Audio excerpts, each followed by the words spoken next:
The MLB trade deadline is fast approaching, though, which is, on Wednesday, it's 4 p.m. Eastern time, 1 p.m. Pacific time.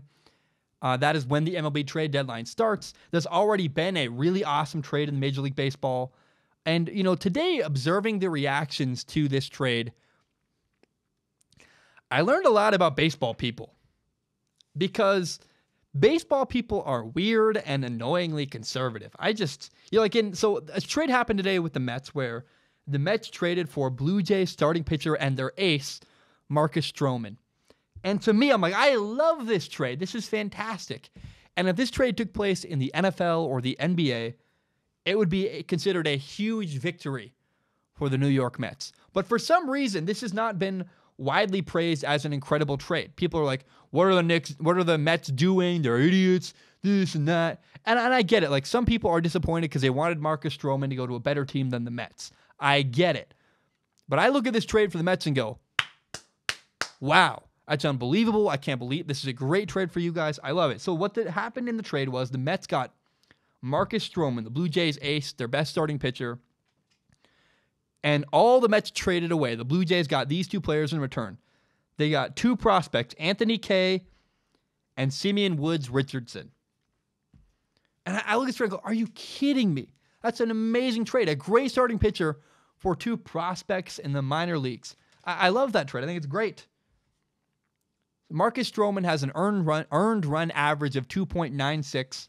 He's got the 12th best ERA in baseball, the 5th best in the American League. And mind you, this guy pitches in the AL East against the Yankees, the Tampa Bay Rays, the Red Sox, a bunch of really great batters. And to me, that's impressive to have a great ERA in that division. Wonderful. The Mets gave up two prospects. Anthony Kay, the 4th-ranked prospect in their farm system, and a farm system that for the Mets is not very highly touted. It's kind of middle of the road. Anthony Kay is coming off Tommy John surgery, so that's one prospect I go, maybe a lot of potential there, I guess, but is that worth a starting pitcher? No, that's a good trade for the Mets.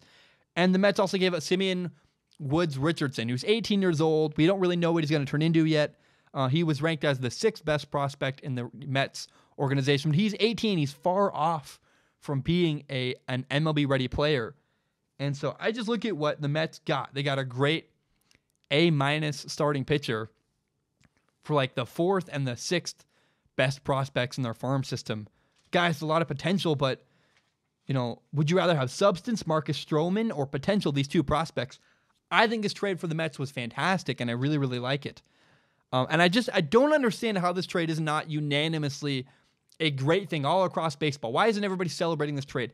Either I'm an idiot or baseball people are just weirdly conservative. And I think it's really the latter. I just think the attitudes in baseball are so like, oh, the ERA, the this number, that number. Who cares? Here's one thing I think bothers a lot of baseball people is that teams who usually make trades at the trade deadline to go get a starting pitcher, to go get a starter, did it because they're making a push for a World Series. They're reaching for an extra starter or an extra star player to push for a World Series appearance. And what's odd about the Mets trading for Marcus Stroman is that they are not a team in heated contention. But I still love it. I love this deal. I think it's fantastic. The Mets are 11.5 games back in the National League East from winning their division. So the only way really for the Mets to win the playoffs at all is to make it to the wild card. There are 6 games back in the wild card. And, there are very slim chances, but I think the Mets are going for it. They're saying, we're going to make a push and try to make it to the playoffs. And I love that. I think it's awesome. There are 5 teams ahead of the Mets. It's very unlikely, but good for them. I like what the Mets are doing. Good for them. They got a good starting pitcher for very little, and they're making a push to try to make the playoffs. It seems to me it's either doing that or another theory I'll talk about in a minute. But the Mets are trying to be interesting and trying to improve their team, and I love it, man. It's extremely doubtful that they're going to make up 6 games and make the wild card, but you never know. Baseball's all about getting hot at the end of the year. And what I love is why settle for being mediocre when you can push for more? I think that's great. Now, the next move we're going to wait and see is maybe they're not trying to make the playoffs. Maybe the Mets don't care about the playoffs. Maybe the Mets saw an opportunity to move away from Noah Syndergaard. their second best starting pitcher. So the question is, did they get Marcus Stroman to replace Noah Syndergaard, or did they just see a good deal and did they take it? What did the Mets do? So I look at the Mets starting rotation with, if they keep Noah Syndergaard, who's reportedly going to be traded, they would have, if they kept him, they'd have Jacob deGrom, Marcus Stroman, Noah Syndergaard, who's struggling but is not a bad pitcher at all, Zach Wheeler, and Jason Vargas as their starting 5 pitching rotation. I like that a lot. I really like that. And, now there are rumors, though, that Mets ownership wants to trade away Syndergaard. Fine. It's interesting. I hope they don't. I hope they keep Syndergaard. I hope they keep Marcus Stroman. I like their starting pitching. And, Syndergaard has 2 years on his contract. Marcus Stroman has 1 year after this year. I think you keep both. You see how things work out. And if they don't work out well, you can trade them at next year's trade deadline. But I would keep both Syndergaard and Marcus Stroman. I like what they have moving forward. And I'm curious to see what the Mets do next. Do they trade Syndergaard?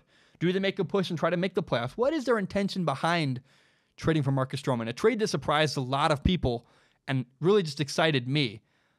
I don't know what to expect from the Mets next, but keep your eye on the New York Mets. What do they do next? Do they trade Noah Syndergaard? Do they make a push for the playoffs? Does neither happen? Do they just hold on to their players and maybe make a trade this offseason? I don't know. But because of this trade, I'm excited, I'm interested, and I'm curious to see what the Mets do next.